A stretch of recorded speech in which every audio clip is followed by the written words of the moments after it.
अच्छे लोगों के साथ हमेशा क्यों होता है बुरा?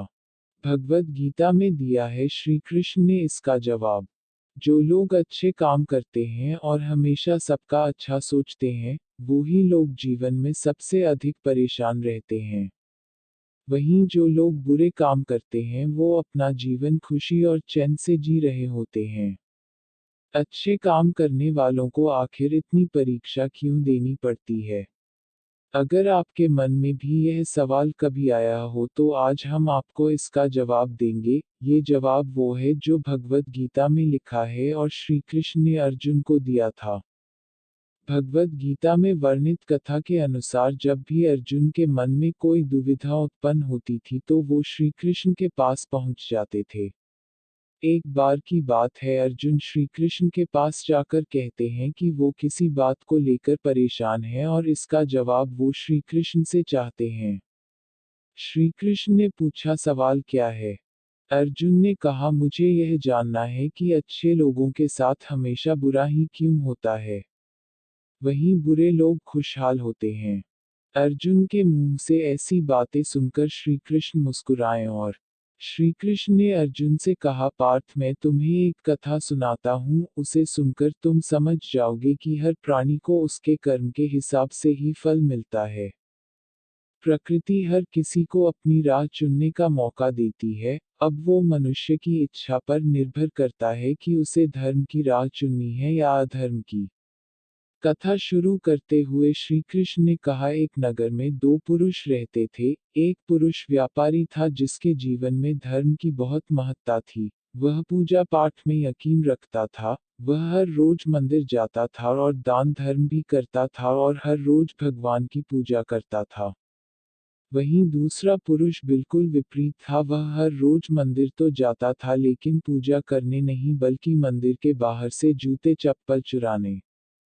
उसे दान और धर्म से कोई लेना देना नहीं था। समय बीतता गया और एक दिन बहुत जोर की बारिश हो रही थी, इस वजह से मंदिर में पुजारी के अलावा कोई नहीं था। यह बात जब दूसरे पुरुष को पता चली तो उसने सोचा कि ये सही मौका है, मंदिर का धन चुराने का। पंडित से नजर बचाकर उसने मंदिर का सारा धन चुरा लिया। उसी समय धर्म कर्म में विश्वास रखने वाला व्यक्ति भी मंदिर पहुंचा। दुर्भाग्य से मंदिर के पुजारी ने उसे ही चोर समझ लिया और चिल्लाने लगे। वहां लोग एकत्र हो गए और उसे बहुत मारा। किसी तरह वो खुद को बचते बचाते वहां से निकला तो दुर्भाग्य ने उसका साथ वहां भी नहीं छोड़ा। मंदिर के बाहर वो एक गाड़ी से टकरा गया और घायल हो गया। फिर वो व्यापारी लंगड़ाते हुए घर जाने लगा तो रास्ते में उसकी मुलाकात उस पुरुष से हुई जिसने मंदिर से धन चुराया था। उसने कहा, आज तो मेरी किस्मत चमक गई, एक साथ इतना सारा धन मिल गया। ये सब देखकर उसे बहुत बुरा लगा और उसने अपने घर से भगवान की सारी तस्वीरें निकाल दी। कुछ सालों बाद दोनों पुरुषों की मृत्यु हो गई। मरने के बाद जब दोनों पुरुष यमराज के पास पहुंचे और भले पुरुष ने दूसरे व्यक्ति को देखा तो उसे बहुत गुस्सा आया। उसने क्रोधित होकर यमराज से पूछ ही लिया, मैं तो हमेशा अच्छे कर्म करता था, दान में विश्वास रखता था। उसके बदले जीवन भर मुझे अपमान और दर्द ही मिला और इस व्यक्ति ने हमेशा बुरे कर्म किए फिर भी इसे नोटों से भरी पोटली।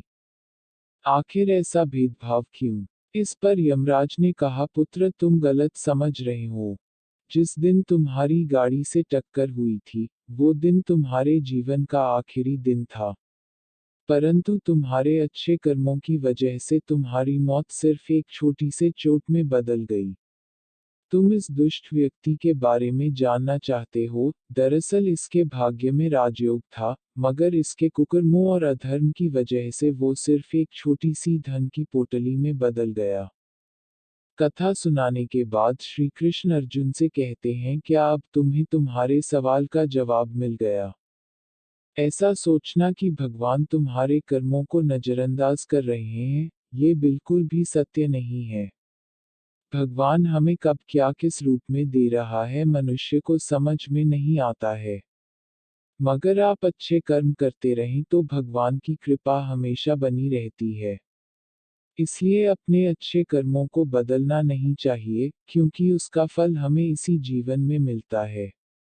इसलिए मनुष्य का फर्ज है कि वो हमेशा अच्छे कर्म करता रहे, क्योंकि श्री कृष्ण ने गीता में भी बताया है कि किसी के द्वारा किया गया कर्म बेकार नहीं जाता है, चाहे वो अच्छा हो या बुरा। दोस्तों, अगर वीडियो पसंद आए तो सब्सक्राइब जरूर करें।